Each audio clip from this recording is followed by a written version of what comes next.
Que tal uma história com personagens icônicos recheada de mitologia grega? Oi pessoal, aqui é a Rei, espero que estejam todos muito bem por aí. Hoje eu tô de volta pra trazer mais uma recomendação pra vocês de um livro que eu não estava esperando ser tão surpreendida. Sério, se você gosta daquele tipo de livro que vai estar assim completamente baseado em mitologia e também que você vê bastante pesquisa histórica, essa recomendação aqui é pra você. E eu tô falando de Atlânticos, que foi escrito pela Solis Galli, que é uma autora nacional, que foi quem me convidou pra fazer a leitura e compartilhar com vocês essa experiência. Eu acho que provavelmente em algum momento na sua vida você já ouviu falar da palavra Atlântida, que é usada inclusive pra várias ocasiões, né? Existem hoje em dia diversas coisas que carregam esse nome, tipo hotéis, Oceano Atlântico, enfim, a gente tem essa palavra muito presente aí no nosso dia a dia da contemporaneidade, mas muitas pessoas não sabem da origem de Atlântida. Eu conheço um pouco mais da história de Atlântida, porque quando eu era criança eu assistia uns desenhos, né? São dois filmes no caso que são clássicos da Disney, que é Atlantis. Eu vou deixar as capas aqui pra vocês saberem como que são. Mas enfim, quando eu assisti esses filmes, eu descobri um pouco mais sobre todo esse mito da cidade de Atlântida. O mito da cidade de Atlântida teria surgido lá com Platão e seria um mito de uma cidade ou uma ilha, enfim, uma cidade pequena. Essa cidade, então, teria no passado guerreado contra Atenas, né, a cidade grega, e com o resultado dessa guerra, a cidade de Atlântida teria afundado, sabe? Ela estaria submersa debaixo do oceano. E sim, esse mito é muito antigo, é de séculos atrás, mas de lá pra cá algumas pessoas estudaram sobre esse mito, foram até investigar se a cidade existia mesmo no fundo do oceano, enfim, tiveram algumas pessoas curiosas aí a respeito desse assunto, né, desse mito. E essa história também acabou influenciando aí várias outras formas de cultura, né, como a literatura, o cinema, né, o próprio Atlantis ali, que é um clássico da Disney, foi baseado então nesse mito,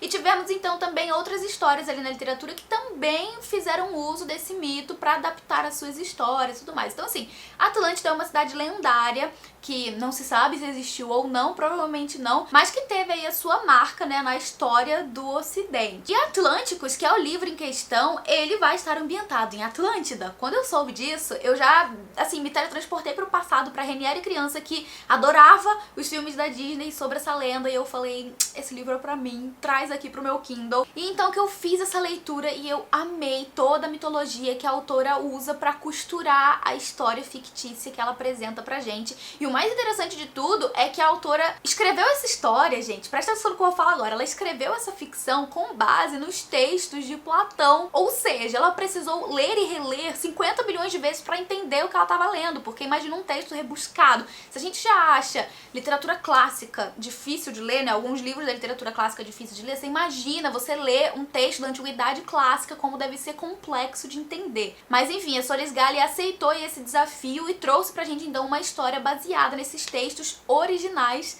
de Platão. Gente, assim, uma salva de palmas pra essa autora, sério. E a história de Atlânticos começa assim, a gente já tem início sendo situado uma espécie de academia onde as pessoas discutiam, davam aulas, refletiam, filosofavam, sabe? Os pensadores mesmo estavam ali trabalhando nesse sentido.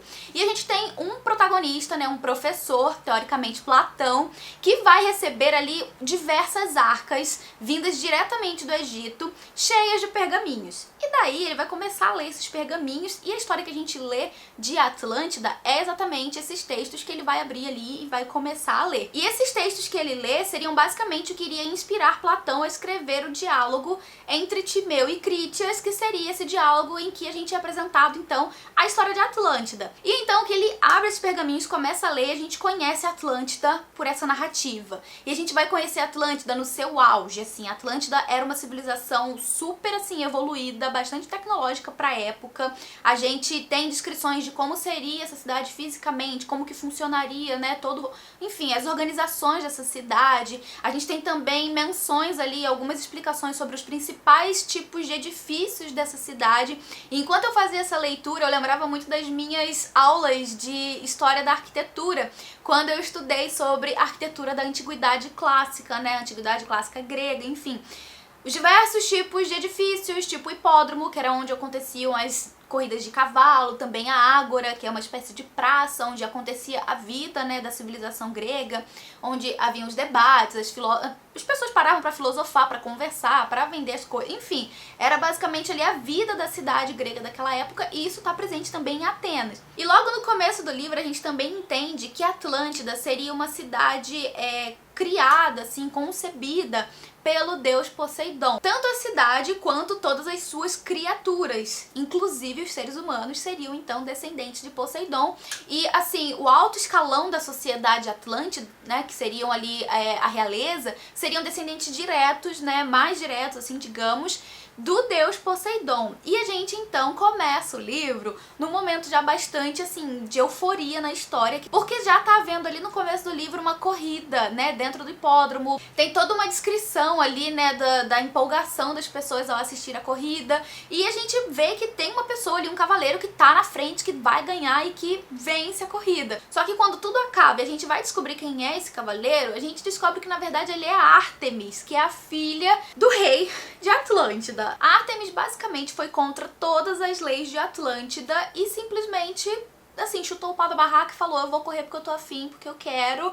E ela fez isso, só que, assim, ela deixou o pai dela muito furioso. Ela foi contra uma lei muito, assim, forte ali dentro da sociedade, que as mulheres não podem participar de corrida. Então, nesse dia, tudo vai mudar, tanto na vida da Ártemis, quanto na vida de todos os cidadãos de Atlântida, porque ela vai acabar sendo exilada. O pai dela não aceita essa petulância, manda ela pro exílio numa cidade muito afastada, sabe? Uma região muito afastada do centro de Atlântida. Só que esse lugar pra onde a Ártemis é mandada é um lugar muito perigoso. A gente vai vendo ali, quando ela é enviada pra lá, que existem centauros, criaturas muito perigosas por ali. Então a gente já é apresentado aqui também a mais um tipo de criatura mitológica aí, né, do universo da mitologia grega, que é muito interessante de descobrir e compreender como funciona essa questão dos clãs, dos centauros, enfim. Ela vai ser enviada para esse lugar aí super perigoso, junto com todos os soldados que vão acompanhar ela. Vai acabar acompanhando ela também o chefe, digamos assim, do exército ali de Atlântida, que é o Dorion. Ele é primo da Ártemis, ele nutre um sentimento muito forte por ela e ele acha realmente um absurdo que o pai dela tenha enviado ela para esse lugar, e ele vai junto com ela pra, assim, manter ela segura nesse lugar que é muito perigoso. Ao mesmo tempo, a gente tem a Pandora, que é a irmã de Ártemis, né, a irmã mais velha, e que é, assim, a sucessora ali do trono, né? Ela tem um noivo, que é o Apolo, que vai ser então o futuro rei quando se casar com ela, né? E eles têm juntos ali planos para Atlântida que vão além daquilo que a gente já espera, né? Pelos olhos do Vatar, que seria, no caso, então, o rei, o próprio pai dela. E é a partir daí também que a gente vai entendendo que existe uma intriga ali dentro da realeza, né, de Atlântida, que é algo muito maior, que vem acontecendo já há algum tempo, envolvendo aí todos os membros dessa família, até pessoas que a gente não esperava. E a partir daí também começa toda a euforia dessa história, porque a gente tem a história sendo narrada nesses dois eixos. Um que é o eixo da Ártemis, a minha personagem favorita desse livro todinho, porque ela, assim, é a dona de tudo. Mas enfim, a gente tem a história no eixo dela, lá no exílio, lidando com as dificuldades desses seres que ela não conhece, que ela só ouviu de mitos, né, de lendas, e que ela vai lidar com eles diretamente. E a gente também tem esse eixo ali, então, do centro, né, de Atlântida, com o rei, com a filha Pandora e esse genro aí, o Apolo, que a gente vai vendo ali que eles têm, de fato, planos para governar Atlântida futuramente, né? Então a gente vai vendo o desenrolar da história acontecendo desses dois lados, sempre tendo bastante intrigas familiares, e a gente vai entendendo também como que a ruína de Atlântida acontece no seio dessa família, como que toda a desgraça que vai acontecendo em Atlântida, né, no futuro, tem muito a ver com essas intrigas familiares e com essa ruína familiar,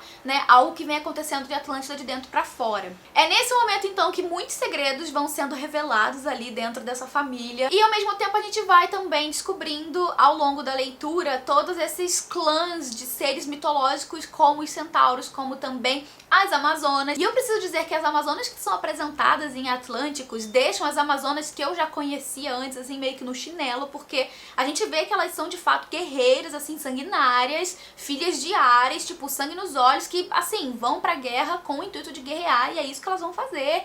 E elas são impecáveis no que fazem, no que diz diz respeito à guerra. E nesses momentos de maior tensão, envolvendo guerra, envolvendo as Amazonas, envolvendo os centauros e até mesmo os próprios soldados ali do rei, né, de Atlântida, a gente tem sim algumas cenas bastante violentas. Nada que eu tenha achado muito explícito ou tipo demais assim, mas é que a autora mostra como de fato existia violência dentro desses grupos, né, de, enfim, né, de guerreiros ali dentro de Atlântida. Passada então a primeira metade ali do livro, a gente tem então o desenvolvimento da história pro que vai culminar na guerra de Atlântida contra Atenas. Isso não é um spoiler, é algo que a gente já sabe que vai acontecer, até mesmo por causa do mito da cidade que já carrega isso consigo. Mas enfim, a gente vai tendo todos os acontecimentos que vão levando, né, à eclosão dessa guerra. E é uma guerra épica que acontece envolvendo essas duas nações, que vão envolver também os nossos personagens ali que a gente já conhece da primeira metade do livro. As guerras envolvendo Atlântida e Atena foram inspiradas em duas guerras reais que aconteceram muito tempo atrás, que seriam as guerras de Salaminas e Termopylas, que seriam mais ou menos as mesmas batalhas que teriam inspirado batalhas como, por exemplo, a do filme 300, por exemplo. Então a gente tem isso tudo acontecendo mais pro final do livro. E eu preciso dizer que essa segunda parte, no quesito ritmo de leitura, pra mim deu uma caída, né? Foi a parte em que eu li mais devagar, porque eu, enquanto leitora, eu me conheço, eu já sei que cenas de batalha pra mim não funcionam muito bem, sabe? São cenas que geralmente eu não me envolvo tanto e que o ritmo de leitura geralmente cai um pouco pra mim mesmo quando acontecem essas cenas. Porém, aqui no caso de Atlânticos, são cenas imprescindíveis pra que a gente vá entendendo o andamento da batalha e que a gente entenda também o final da história, né? Toda a resolução ali dos problemas, de tudo que a gente veio lendo até então. Então, assim, é entre aspas, no meu caso, um mal que vem pro bem, sabe? Porque eu preciso passar por essas cenas que pra mim não são tão fluidas e tão imersivas pra que eu tenha, né, pra que eu chegue na resolução de tudo. Mas, de um modo geral, foi uma leitura, assim, muito relevante. Eu adorei saber, assim, mais de perto, digamos, né, sobre esse mito, entender melhor como que funcionava a sociedade atlântica, como que a cidade foi toda pensada com base mesmo já na mitologia grega, né, essa questão de Poseidon e tudo mais. Amei todas as intrigas envolvendo essa família, né, todos os dramas envolvendo essa família, eu amo, gente, porque assim, nesse livro acontecem várias coisas, vários acontecimentos envolvendo essa família que são muito coisa de novela mexicana, sabe? Segredo que surge do nada, acontecimento que você não espera e que te pega desprevenido. Então, o eixo familiar, né, todas as intrigas que estavam envolvendo a realeza atlântica, pra mim foram, assim, de encher os olhos. Então, meio que pra mim compensou, né, eu ter passado ali por momentos mais lentos de leitura com relação à batalha. Mas, de um modo geral, a leitura inteira foi uma delícia. E se você, assim como eu, gosta desses livros que vão ser embasados em mitos, em lendas, se você curte mitologia grega, essa leitura pode ser pra você. Ele tá disponível no Kindle Unlimited, eu vou deixar o link aqui embaixo pra você ir lá conferir. Tem cerca de 400 e poucas páginas, não é um livro muito grande, mas também não é muito pequeno, mas assim, eu tenho certeza que você, quando começar a ler, você vai mergulhar nessa história e você não vai ver o tempo passar. Então eu deixo aqui mais essa recomendação pra vocês. E eu quero saber se eu deixei aqui, né, a pulguinha do interesse na mente de vocês. Se vocês ficarem interessados nessa história, comenta aqui embaixo que eu vou adorar saber o que vocês acharam dessa recomendação. Eu vou ficando por aqui, mais logo eu volto com mais de novo, com mais recomendação de livros pra vocês. Um beijo grande e até o próximo vídeo. Tchau!